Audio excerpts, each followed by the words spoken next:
Hi hello friends, welcome to Sabaris kitchen. நம்ம கிச்சனில் இன்னைக்கு களி எப்படி கிண்டலான்னு பார்க்கலாம். வீடியோக்குள்ளே போகலாம். நான் வந்து 1 டம்ளர் அளவுக்கு அரிசி, உளுந்து, பச்சரிசி, வெந்தயம் போட்டு ஊற வச்சுருக்கேன்.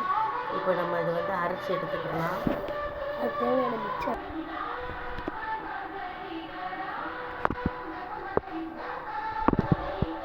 நான் சொல்கிறேன், நம்ம தண்ணி ஊற்றியாச்சு.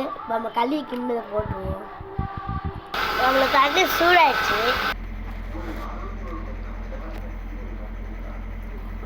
நம்ம நல்லா இந்த பக்குவத்துக்கு அரைச்சிக்கிறோம். இன்னும் கொஞ்சம் எடுத்துப்பா. நம்ம 3 தடவை விட்டு அரைக்கிறோம். அப்போ தான் நம்மளுக்கு மெல்லிஸாக வரும். தண்ணி இந்த மாதிரி நல்லா கொதிச்சு வரணும்.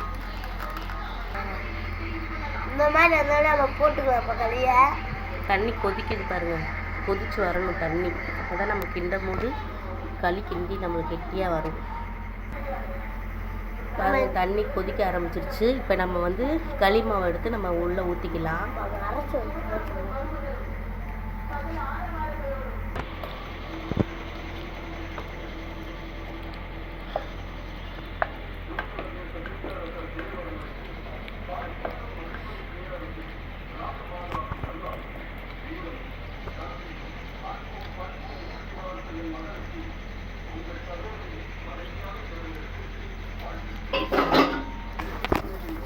நம்ம கிண்டல் அப்படியே கிண்டிக்கிட்டே இருந்தாலும் அப்படியே நம்ம கட்டியாடும். அப்படி கிண்டிக்கிட்டே இருந்தாலும் நம்ம கட்டியாடும்.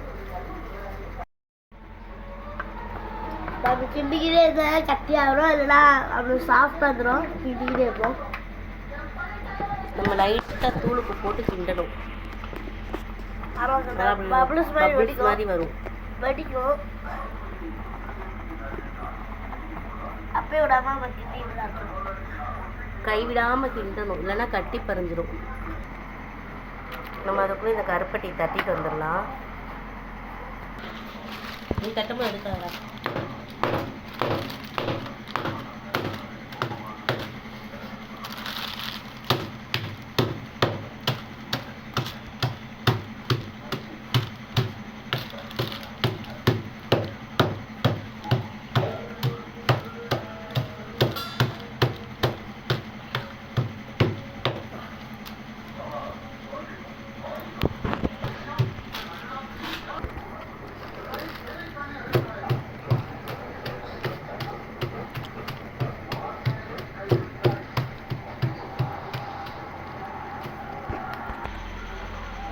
அதனால் நம்ம தொட்டு பார்க்கணும், கையில் ஒட்டாமல் வரணும்.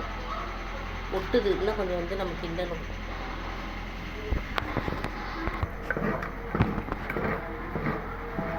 நம்ம இப்போ கிண்டிக்கிட்டே இருக்கணும் இன்னும் கொஞ்ச நேரம்.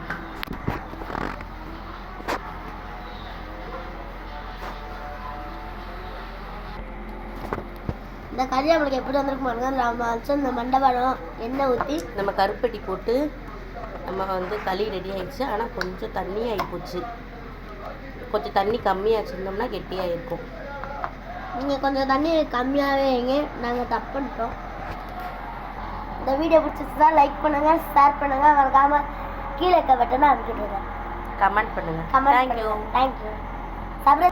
சபரிஸ் கிச்சனுக்கு ஷேர் பண்ணுங்கள், சப்ஸ்கிரைப் பண்ணுங்கள்.